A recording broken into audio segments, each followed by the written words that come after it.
అండి అందరికీ. నేను మీ శాంతిని. మీరెప్పుడు ట్రై చేయకపోతే ఇలా ఖచ్చితంగా ఒకసారి ట్రై చేయండి. చాలా అంటే చాలా టేస్టీగా ఉండింది. దానికోసం పచ్చి కొబ్బరి 2 చిప్పలు తీసుకొని పైన నల్లపాటంతా తీసేసి మిక్సీకేసి పక్కన పెట్టుకోండి.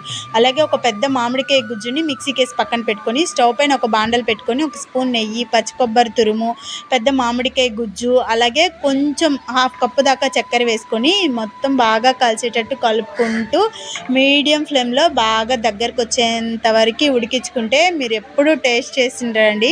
మ్యాంగో ఫ్లేవర్తో కొబ్బరి లడ్డు సూపర్ అంటే సూపర్గా ఉండిందండి. నేను అస్సలు ఎక్స్పెక్ట్ చేయలేదు, కానీ టేస్ట్ మాత్రం భలే వచ్చింది. మీరు ట్రై చేయండి. ఇలా దగ్గరకు వచ్చిన తర్వాత మన లడ్డుల్లా చేసుకొని డ్రై అంటే ఎండు కొబ్బరి తురుముని మిక్సీ పట్టి పెట్టుకున్నానండి. దాంట్లో చుట్టేసి ఒక ప్లేట్లోకి తీసి పెట్టుకుంటే మనకి మ్యాంగో కొబ్బరి లడ్డు అయితే రెడీ అయిపోతుంది. మా పిల్లలు మా ఇంట్లో వాళ్ళందరికీ చాలా బాగా నచ్చిందండి. మీరు ట్రై చేసి మీకు ఎలా వచ్చిందో కామెంట్ చేయండి. బాయ్.